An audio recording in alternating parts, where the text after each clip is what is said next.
Bom dia, meu nome é Silas e hoje com o meu grupo iremos apresentar sobre o golpe da maioridade e as revoltas regenciais. Os componentes do grupo são Alissa, Anne, Carielson, Murilo, Silas e Vitória. O ato adicional de 1834 foi uma medida legislativa tomada durante a regência trina permanente.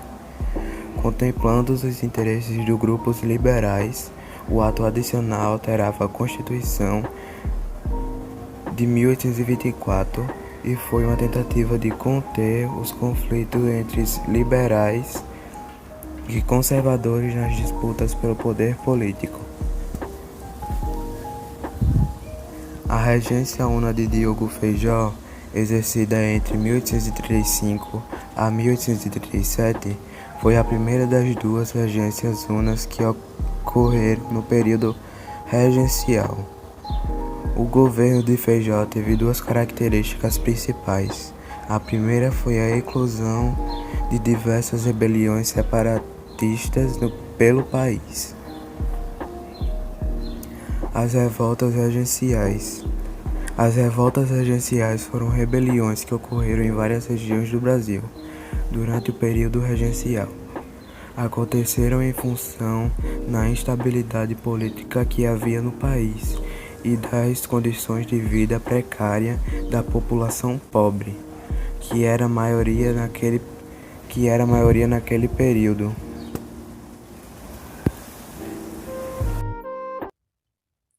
Oi, eu sou a Alice e eu vou falar sobre a cabanagem. A cabanagem foi uma revolta popular extremamente violenta, ocorrida em 1835 a 1840, na província do Grão-Pará. A rebelião tinha como objetivo a independência da região. Nos anos de 1835 a 1840, o Império do Brasil vivia em período regencial. Dom Pedro I havia abdicado em favor do seu filho, que tinha apenas 5 anos, por isso foi instituída a regência para governar o país. Contudo, várias províncias não estavam satisfeitas com o poder centralizado e desejavam ter mais autonomia. Algumas, inclusive, queriam separar-se do Império do Brasil. Agora eu vou falar das principais causas da cabanagem. A população que era insatisfeita,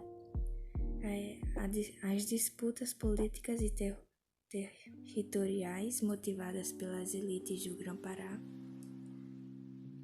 As elites provinciais queriam tomar as decisões político-administrativas da província. Outra causa é o descaso do governo regencial para com os habitantes do Grão-Pará. Agora eu vou falar da revolta cabanagem. Nela teve a adesão da elite e das camadas pobres, assumiram o governo provincial e proclamaram a independência da região. Agora eu vou falar das consequências.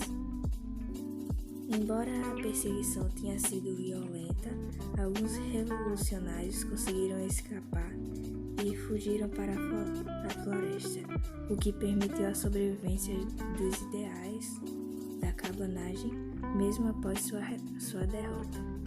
A cabanagem deixou uma carnificina de mais de 30 mil mortos, quase 30 a 40% de uma população da província.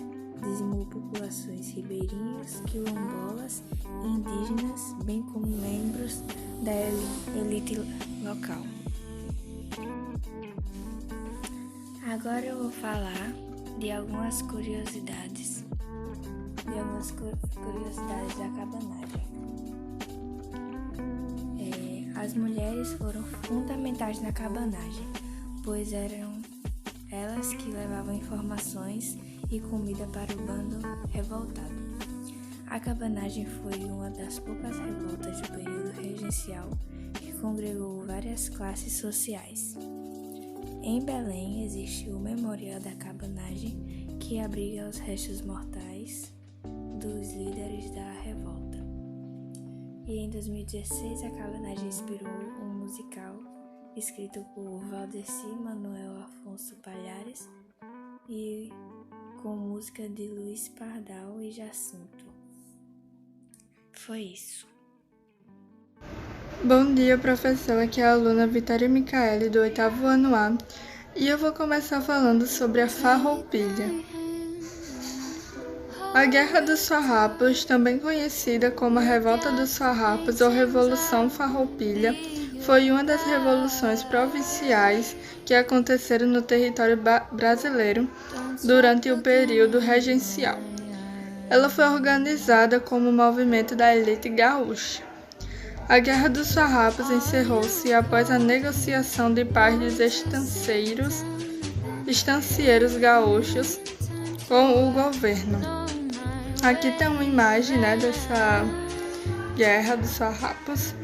E a Guerra dos Farrapos aconteceu principalmente por causa da insatisfação dos estancieiros gaúchos com a política fiscal do governo brasileiro.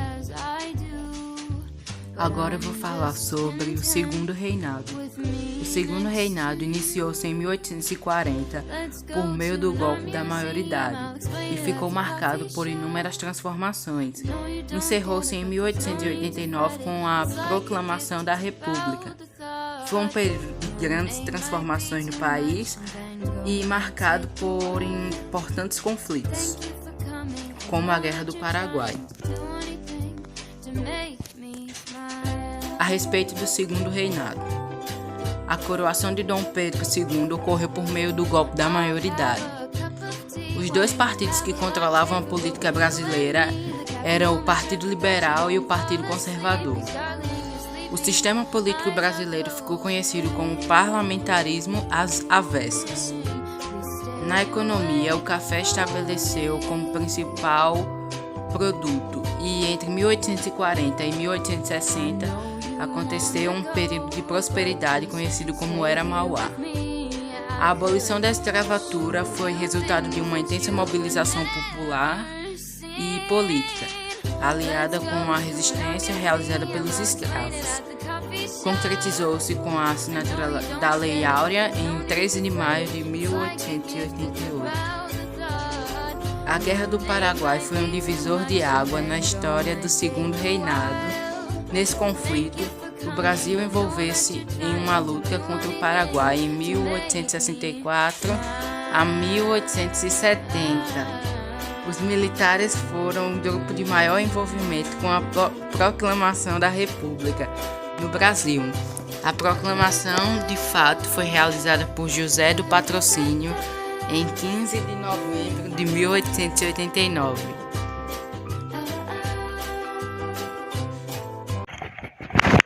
A Guerra do Paraguai.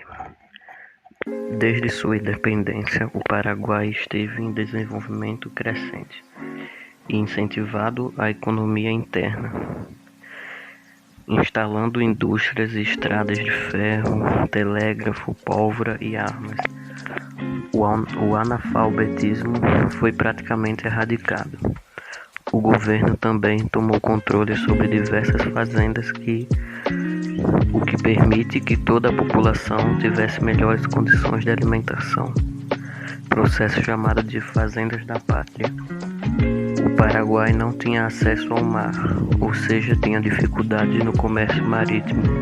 Por isso tinham a pretensão de navegar pelo Rio da Prata e o Oceano Atlântico.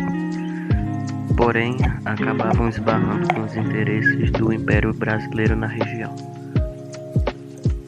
A Balaiada foi uma revolta que incluído na província do Maranhão entre os anos 1838 a 1841, recebeu esse nome devido ao apelido de uma das principais lideranças do movimento, Manuel Francisco dos Anjos.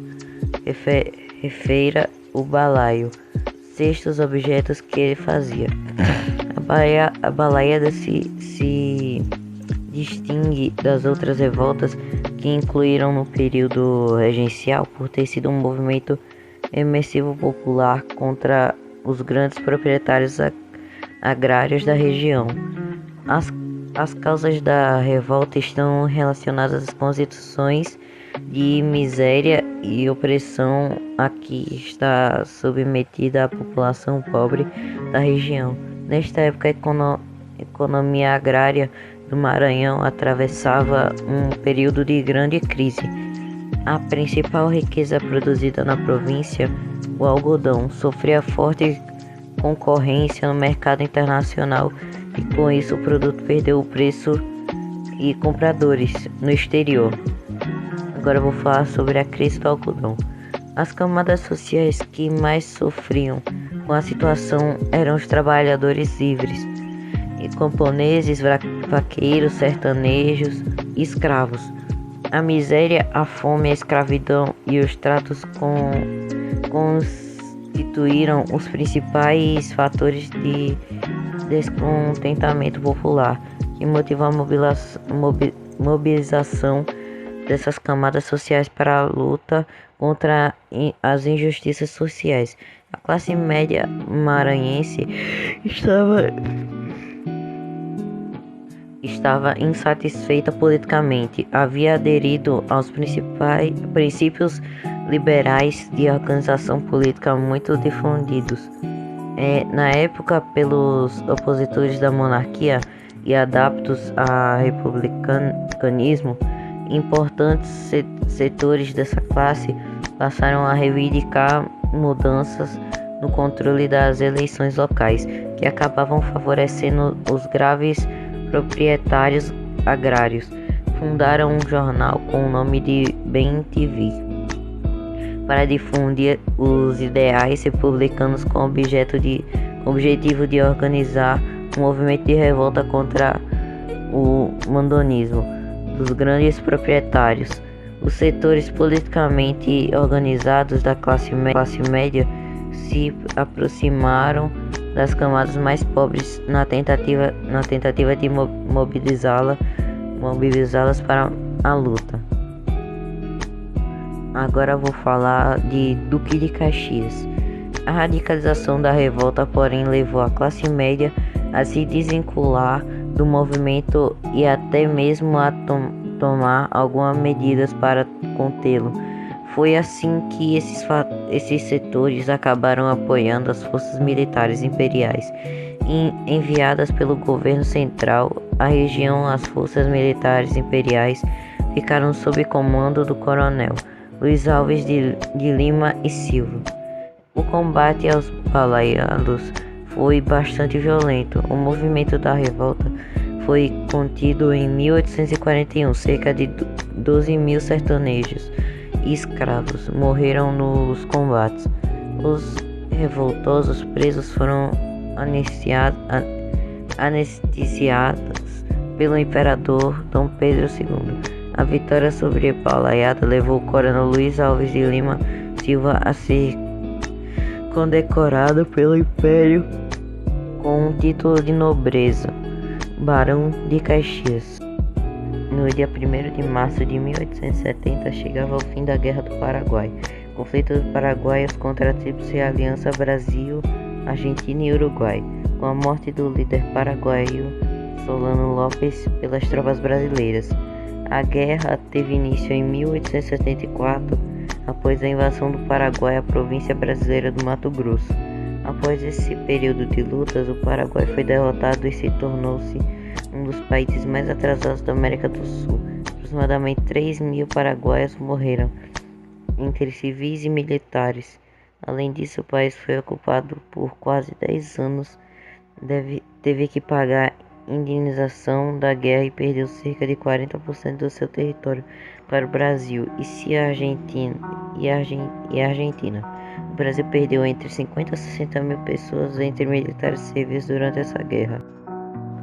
O movimento abolicionista cresceu no Brasil a partir da década de 1970 e mobilizou diferentes grupos da sociedade brasileira em defesa da abolição da escravidão. A abolição da escravatura aconteceu no Brasil em 13 de maio de 1888 e foi uma conquista tardia, uma demonstração conservadora da elite brasileira. Em novembro de 1864, o governo paraguaio apreendeu o navio brasileiro Marquês de Olinda, que navegava pelo rio Paraguai. Tratava-se de uma retaliação, pois o Paraguai apoiava os blancos no Uruguai, enquanto o Brasil apoiava os colorados. Diante da apreensão do navio Marquês de Olinda e a prisão de seus tripulantes, o imperador brasileiro declarou guerra ao Paraguai. Em seguida, os paraguaios invadiram o Mato Grosso e o norte da Argentina. Em resposta, Brasil, Argentina e Uruguai organizaram a Tríplice Aliança, que tinha como objetivo a deposição de Solano Lopes. A Tríplice Aliança teve apoio da Inglaterra, que tinha o interesse de fortalecer sua presença comercial. Sob o comando de Caxias, foram vencidas várias batalhas contra o Paraguai, como as de Lomas Valentinas, Itaroró e Avaí. Essas vitórias abriram caminho para a conquista da capital paraguaia, fazendo com que Solano Lopes fugisse, colocando mulheres, crianças e idosos para lutar contra as tropas brasileiras. Solano Lopes foi perseguido e morto. A principal beneficiária da Guerra do Paraguai foi a Inglaterra. Meu nome é Ana e eu vou falar sobre a Revolta dos Malês. Foi uma revolta de africanos escravizados que aconteceu na cidade de Salvador, na Bahia. Mobilizou cerca de 600 escravos que marcharam nas ruas de Salvador, convocando outros escravos a se rebelarem. A Revolta dos Malês ficou marcada pela grande adesão de africanos e acabou fracassando, e os envolvidos foram devidamente punidos. Os líderes da revolta foram Arruna, Pacífico Licutã, Nicobé, Dassalum, Gustard, Manuel Calafate, Luiz Sanin e Dandara.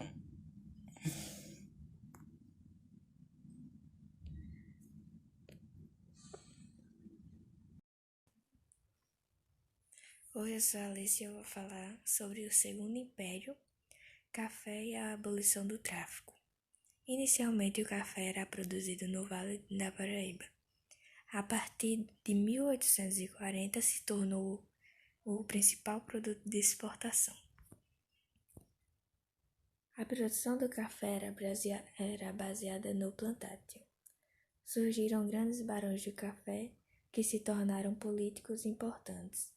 A sociedade do Barão do Café era patriarcal, religiosa e hierárquica, com pouca mobilidade social. Foi isso. O golpe da maioridade, oficialmente chamado de Declaração de Maioridade, foi a estratégia do Partido Liberal para dar fim ao período regencial, em que o Brasil passou a ser governado por regências, após a abdicação de D. Pedro I como imperador do país.